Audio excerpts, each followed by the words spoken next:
¿Qué tal, estudiantes? Tengan todos ustedes muy buenos días.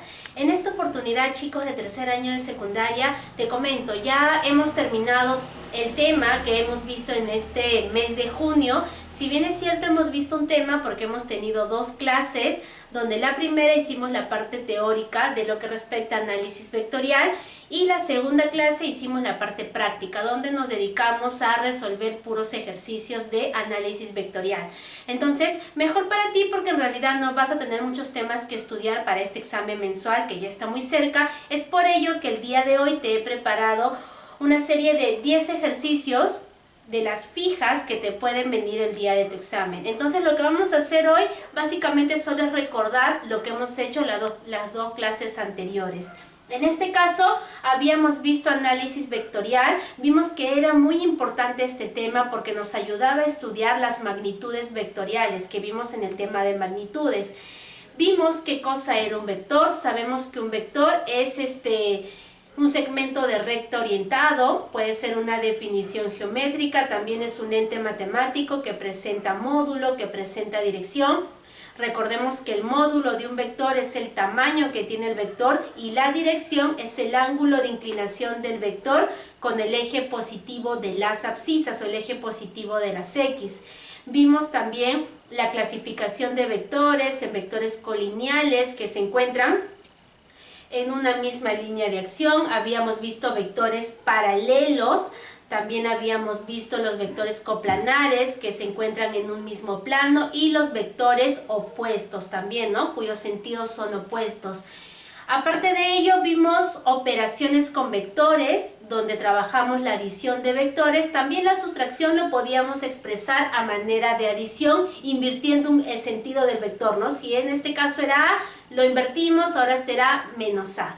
Entonces, en las cuestiones de operaciones con vectores, vimos lo que respecta al método del triángulo para dos vectores, donde poníamos uno a continuación del otro, y para las cuestiones de tres vectores a más, vimos el método del polígono, ¿no? Donde formábamos un polígono también colocando el vector 1 consecutivamente del otro, chocando siempre extremo con origen del vector. En este caso nosotros habíamos visto de un vector que la parte de acá, la parte inicial, se llamaba origen o cola, pero habíamos quedado que le vamos a llamar origen, y la parte final, donde estaba la flechita, era extremo o cabeza, pero habíamos quedado que le íbamos a llamar cabeza, perdón, extremo. Entonces quedamos en origen, extremo.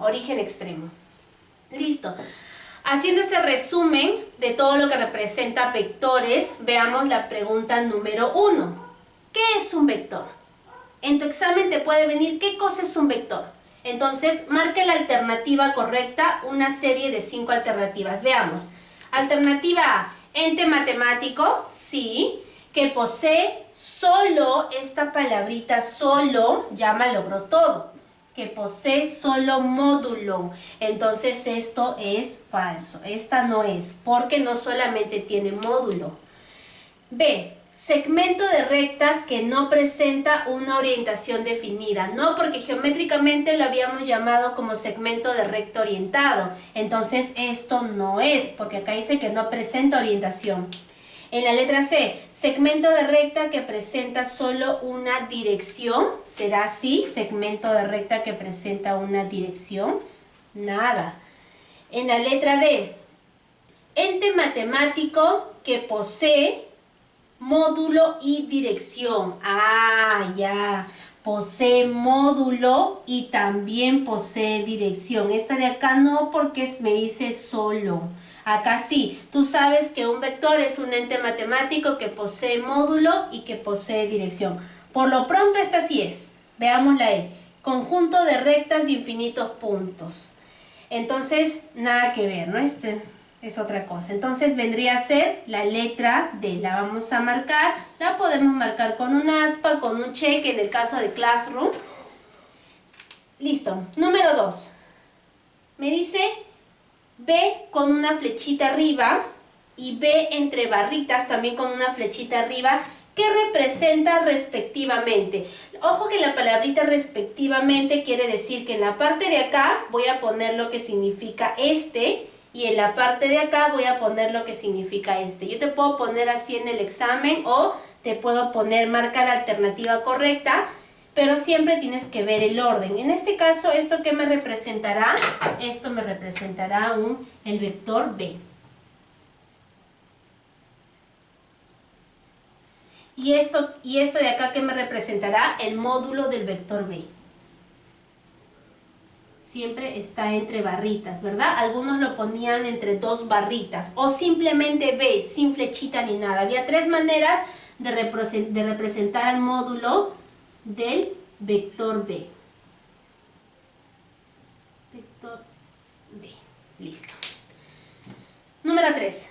Me dice, con respecto a los vectores coplanares, ojo, escriba verdadero o falso. No quiere decir, Miss, que en el examen solo me van a hablar de coplanares. También te puedo hablar de paralelos, también te puedo hablar de opuestos, de colineales. Entonces, con respecto a los vectores coplanares, ¿se encuentran en una misma línea de acción? ¿Eso qué será? ¿Verdadero o falso? Eso es falso, porque acá los que se encuentran en una misma línea de acción son los colineales. Son los colineales. Acá creo que no se nota. Vectores, ¿ya? ¿Son vectores iguales? No, eso es falso. Los coplanares no necesariamente son vectores iguales. Pueden ser también vectores diferentes. 3. ¿Se encuentran en un mismo plano? ¡Claro! Cuando hablamos de vectores coplanares, quiere decir que son vectores que van a estar en un mismo plano. ¿Son vectores paralelos? No necesariamente. ¿Son vectores opuestos? No necesariamente, pero sí sabemos a ciencia cierta que son vectores que se encuentran en un mismo plano.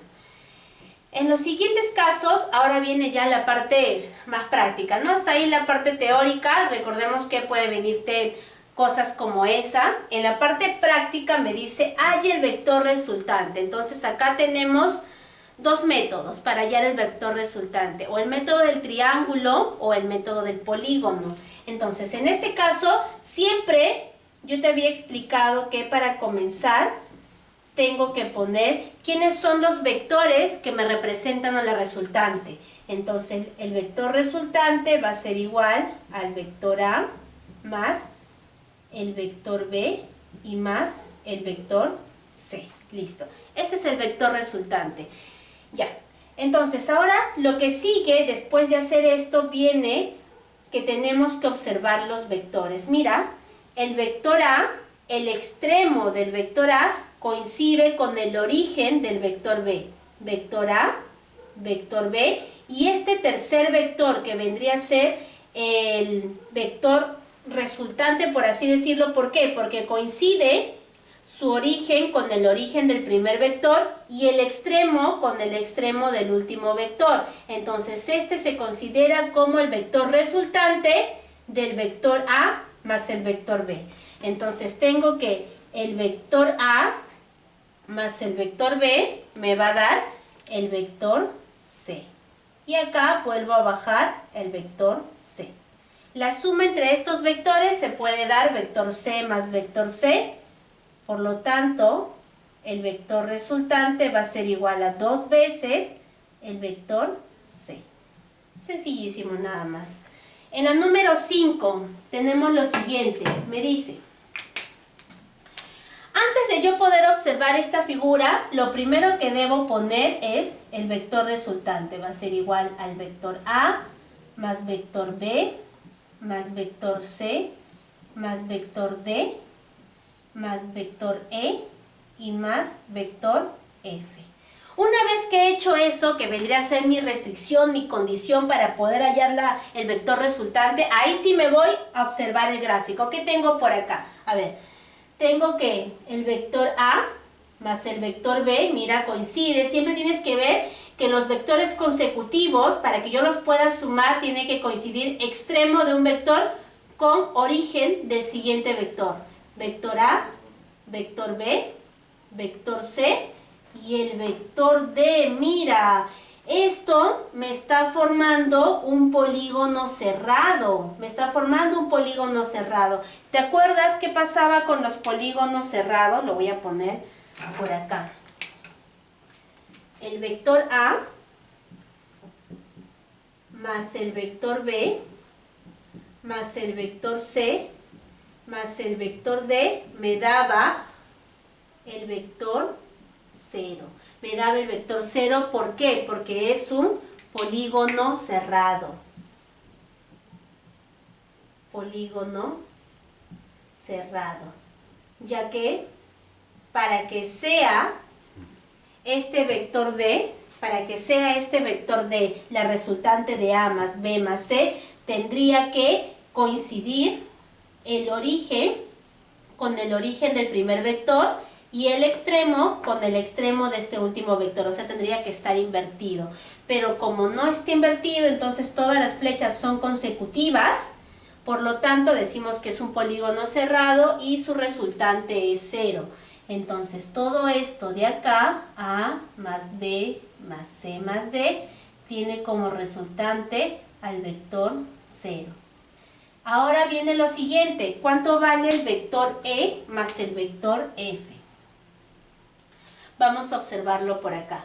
El vector E más el vector F, y acá hay un tercer vector que es el vector D. El vector D coincide el origen con el origen del primer vector y el extremo con el extremo del último vector. Entonces el vector D se considera resultante del vector E más el vector F. Entonces este vendría a ser el vector D. Entonces tenemos como resultante al vector 0 más el vector D. El vector 0 es lo mismo que decir 0, por lo tanto solo me quedaría el vector D. Y esa sería la respuesta.